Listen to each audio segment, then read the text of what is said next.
There's an attorney in Houston making $420,000 a year. He drives a leased Mercedes. His 2 kids are enrolled in a private academy at $28,000 per child per year.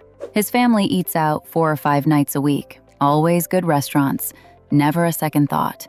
His mortgage sits at $5,100 a month on a home in a neighborhood that matched the income he was earning when he bought it. On paper, he's the definition of financial success. In practice, he'd struggle to write a $6,000 check without moving money around, calling the bank, or reaching for a credit card. This is not a rare edge case. A 2025 Goldman Sachs report found that 41% of Americans earning between $300,000 and $500,000 describe themselves as living paycheck to paycheck. Among those earning above $500,000, 40% report the same. Nearly half of people earning $500,000 a year feel financially fragile. They bring in more every month than many households earn in a year, and they feel just as stretched. Let that settle. The story most people carry about money goes like this. Income is the solution. Cross $100,000 and the stress eases. Hit $200,000 and you're building real security. Reach $400,000 and money stops being a problem. The data doesn't support any part of this. What the data shows instead is a financial pattern so common it has a name: the high-income poverty trap. It works like this. Income rises, spending rises to match it. The savings rate stays anchored near zero. And one day, usually somewhere in the mid-50s, a highly compensated professional looks at their net worth and realizes they have almost nothing to show for 3 decades of serious earning. The trap doesn't discriminate by salary. It only tracks one number, the gap between what comes in and what stays. Let me show you exactly how it operates, who it catches, and whether you're already inside it. The numbers are counterintuitive in a way that should stop people cold. Research cited across multiple financial institutions in 2025 found that Americans earning $100,000 annually are actually more likely to report living paycheck to paycheck than those earning $50,000. Higher income, in certain brackets, correlates with higher reported financial stress, not lower. A recent study found that 48% of people earning $100,000 or more describe themselves as paycheck to paycheck. Among those earning above $200,000, 36% say the same. About 24% of all American households meet the same definition in 2025. These are not people failing at math. They are frequently highly educated, analytically capable professionals who understand compound interest, know what a 401k is, and are fully aware they should be saving more. The trap operates on psychology, not arithmetic. Here is the mechanism. When income increases, lifestyle expands to fill it. A work lunch goes from $14 to $28.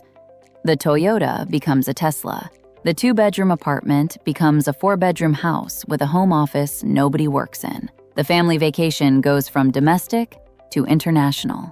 Each individual step feels entirely reasonable. You earned it. You can technically afford it. The math works on paper, but the upgrades compound. And once something becomes routine, removing it no longer feels like a return to normal. It feels like going backward.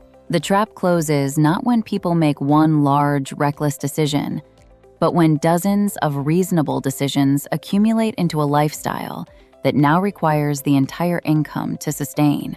The research on actual millionaires tells a completely different story than how most high earners live. The landmark study from the Millionaire next door found that most people who have genuinely accumulated significant wealth don't look the part. They live in ordinary neighborhoods.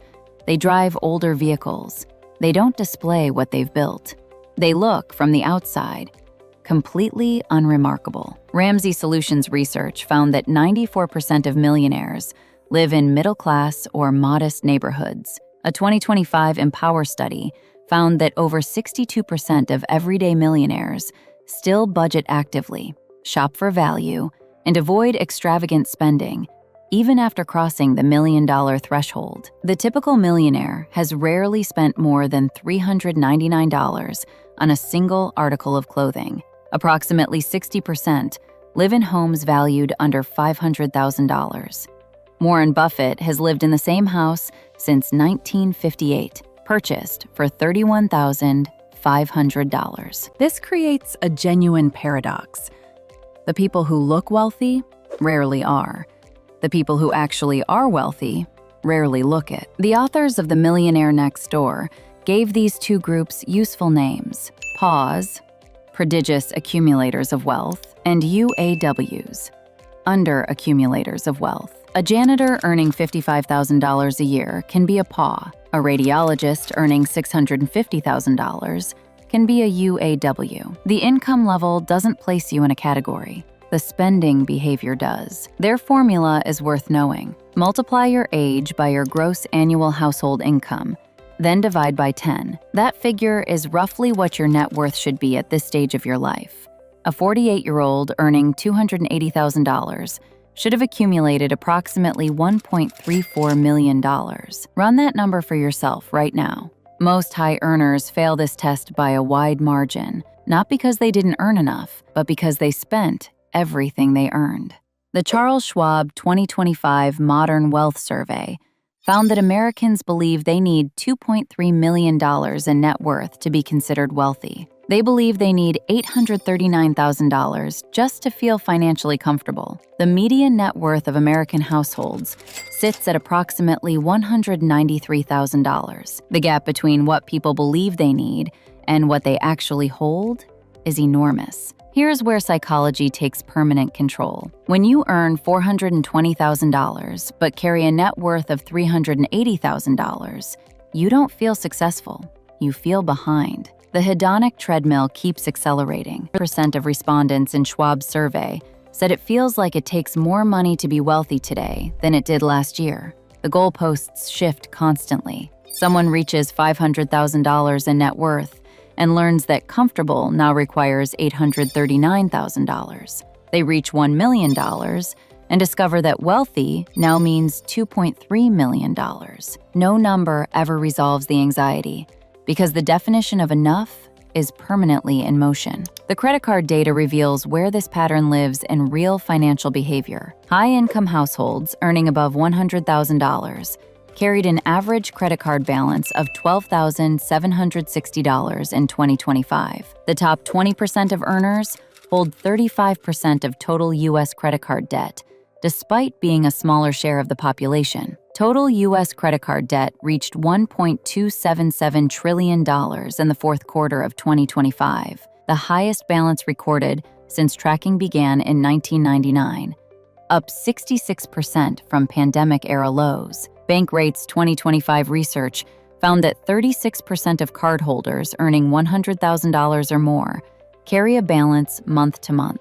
Lower than lower income brackets, yes, but nowhere near the near zero percentage you'd expect from people at the top of the income distribution. The distinction between how lower and higher earners use credit is revealing. Lower income households use credit to survive. They're financing necessities because income runs out before the month does. Higher income households use credit to maintain. They're financing a lifestyle that technically fits the income, but leaves no margin for disruption. Both groups end up in the same structural position, owing money to someone else with interest accruing. The numbers are just larger for one of them. The fixed cost trap is where the high-income poverty trap becomes self-reinforcing. When you earn $55,000, your housing cost is capped by what lenders will approve. When you earn $380,000, you qualify for mortgages that consume the same proportion of your income, just with much larger absolute numbers.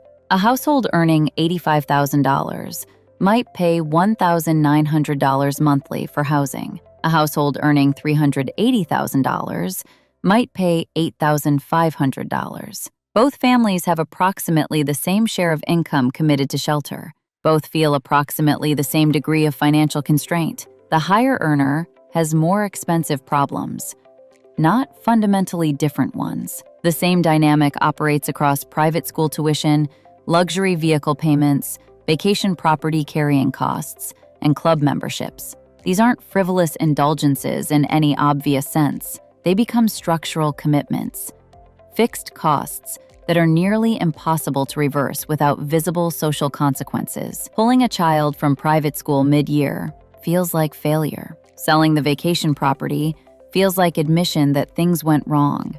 Trading the Mercedes for a Camry feels like a public announcement that the income is under pressure. The lifestyle is sticky. That stickiness is precisely what makes the trap so effective. Clarify Capital research found that six-figure earners under financial pressure are responding by delaying vacations, 47%, postponing renovations, 31%, putting off car purchases, 26%, and pushing back home purchases, 17%. They recognize they're stretched. They just haven't addressed the underlying spending structure that created the stretch. The savings rate tells the complete story. According to the Bureau of Economic Analysis, the U.S. personal savings rate stood at 3.6% in December 2025. Americans are saving roughly $0.036 of every dollar of disposable income. During the peak of pandemic-era restrictions in April 2020, that rate hit 33.8%. Stimulus arrived, spending opportunities disappeared, and Americans accidentally experienced sustained aggressive saving for the first time in decades. That behavior evaporated almost immediately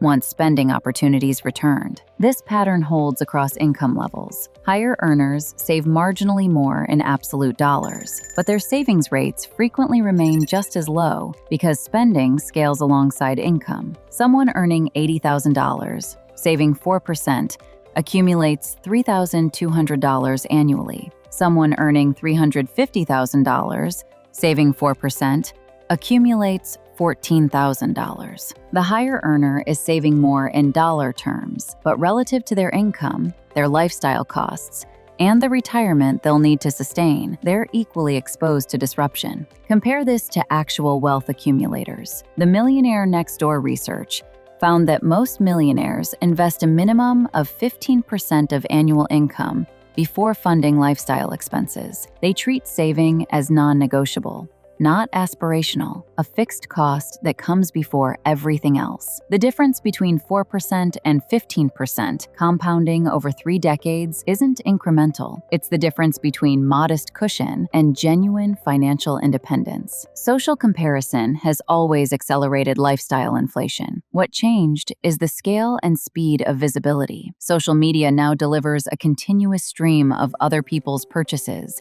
vacations, renovations, and milestones in real time. The 2025 Goldman Sachs report explicitly cited social comparison as a primary driver of paycheck-to-paycheck living among high earners. Professionals earning top 5% incomes report feeling financially inadequate because they're measuring themselves against curated versions of peers who may be even more leveraged than they are. The comparison pool has expanded from the neighborhood to the entire visible internet, and that internet has been optimized to show highlights, not balance sheets. This creates a feedback loop. Spending increases to match what's visible. Savings stagnate. The net worth falls further behind the aspirational standard. The gap creates anxiety. The anxiety produces more consumption as temporary relief. The consumption prevents the savings that would actually resolve the anxiety. The loop runs indefinitely until something forces it to stop. Empower data shows where the money specifically disappears. Food delivery spending rose 10.2% year over year to $179 monthly. Streaming service spending grew 12.5%. Rideshare spending increased 7.9%. These are convenience categories. Each line item feels negligible, but $179 monthly on delivery alone is $2,148 annually. Add streaming services, subscription boxes, premium apps, recurring memberships, and convenience purchases across a month, and the total reaches meaningful territory. Money that moves automatically, provides modest utility, and accumulates no lasting value. For higher earners, The same psychology operates with larger numbers: business class instead of economy, five-star hotels instead of reasonable ones, private chefs at events instead of catered, tasting menus instead of regular restaurants. Each upgrade feels minor in the moment. Collectively, they describe a lifestyle that requires the complete income to sustain. Research on actual millionaires consistently shows that 44% prioritize spending on experiences over material goods, but selectively. They invest in what genuinely matters to them and cut everything else aggressively. That selective discipline, knowing exactly what to spend on and refusing everything else, is what separates wealth builders from high earners caught in the trap. The geographic layer adds a dimension that legitimately complicates the picture. In Schwab's survey, San Francisco residents said they need $4.4 million to be considered wealthy. Southern California respondents said $3.4 million. New Yorkers said $2.9 million. High-cost markets inflate both expenses and expectations simultaneously, in ways that genuinely constrain even substantial incomes. An attorney earning $420,000 in Houston is in a fundamentally different position than an attorney earning the same amount in Manhattan. Housing costs, state taxes, baseline expenses, and the social peer group all differ. Someone earning a coastal salary in a coastal city is often paying coastal prices that erode much of the apparent income advantage.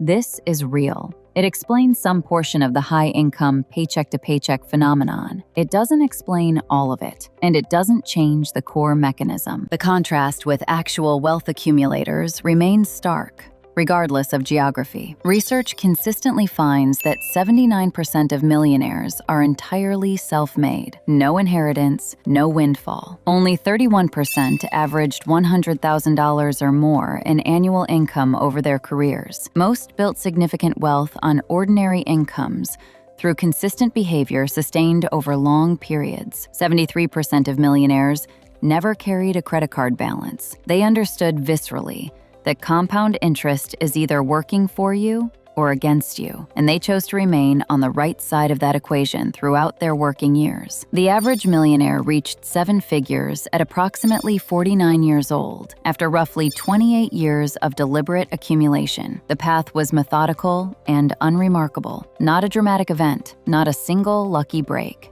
Just consistent behavior over a long timeline. This timeline is what the high-income poverty trap destroys most completely. An attorney earning $420,000, who spends everything for 15 years, doesn't just fail to build wealth. They forfeit the exact years when compounding would have done the most work. Even aggressive saving afterward cannot fully recover those years. The math of time is unforgiving. The exit exists. It just requires a question most people actively avoid. What is all of this spending actually for? The attorney in Houston could direct $130,000 annually toward investments if he chose to restructure his expenses. The income is there. The decision to keep it isn't. Choosing differently means accepting that the Mercedes can be a Hyundai, that private school may not be producing outcomes a strong public school couldn't, that dining out 5 nights a week is convenience and habit, not genuine quality of life, that the house with the rooms nobody uses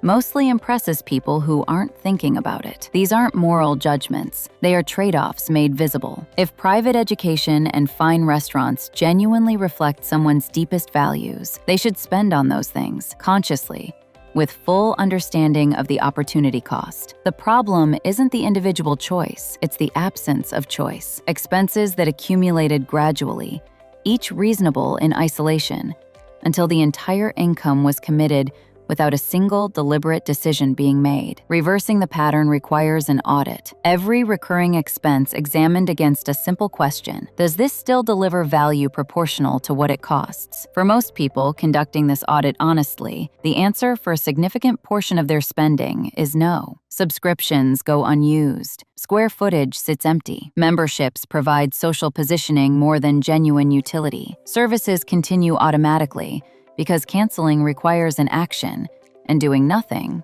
requires nothing. The automation principle resolves most of this at the structural level. Saving whatever is left after spending doesn't work. It never has. There is rarely anything left, regardless of income level, because spending expands to fill what's available. The only reliable mechanism is the reverse. Spend whatever is left after saving. An attorney earning $420,000 who automatically routes $126,000 annually, 30% of gross income, to retirement accounts and investments, will build serious wealth, regardless of how he spends the remaining $294,000. He will still live extremely well. He will simply live less expensively than someone earning identical income and saving nothing. The delta between those two people compounds over decades into a gap that cannot be bridged later through increased contributions alone. The math is unambiguous. Earn $350,000, save 30%. That's $105,000 annually invested. At 7% average annual returns over 20 years, that accumulates to approximately $4.7 million. Earn $350,000, save 5%. That's $17,500 annually invested. Same timeline and returns, approximately $760,000. The difference is just under $4 million.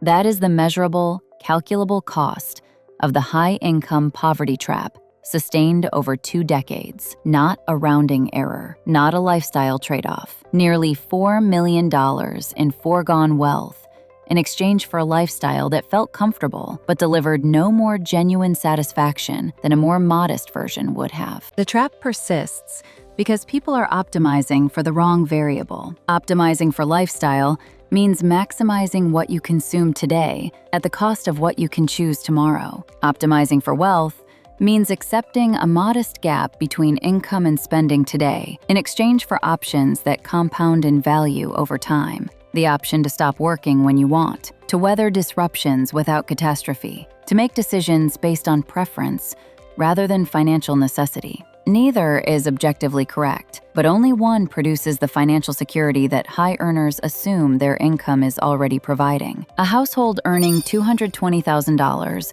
and saving 28% builds wealth faster than a household earning $420,000 and saving 4%. The income difference is nearly double. The outcome difference favors the lower earner. That is not a paradox. That is arithmetic. 77% of Americans don't feel financially comfortable regardless of income. 40% of people earning above $500,000 live paycheck to paycheck. Total credit card debt hit an all-time record, while household income sat near historic highs. The evidence accumulated across every major financial research institution in 2025 points to the same conclusion. Income is not the solution to financial insecurity. The gap between income and spending is. The savings rate is. The deliberate, consistent choice to keep a meaningful percentage of what comes in is. The attorney in Houston has the income to build extraordinary financial security. So does the doctor in Chicago. So, in proportion,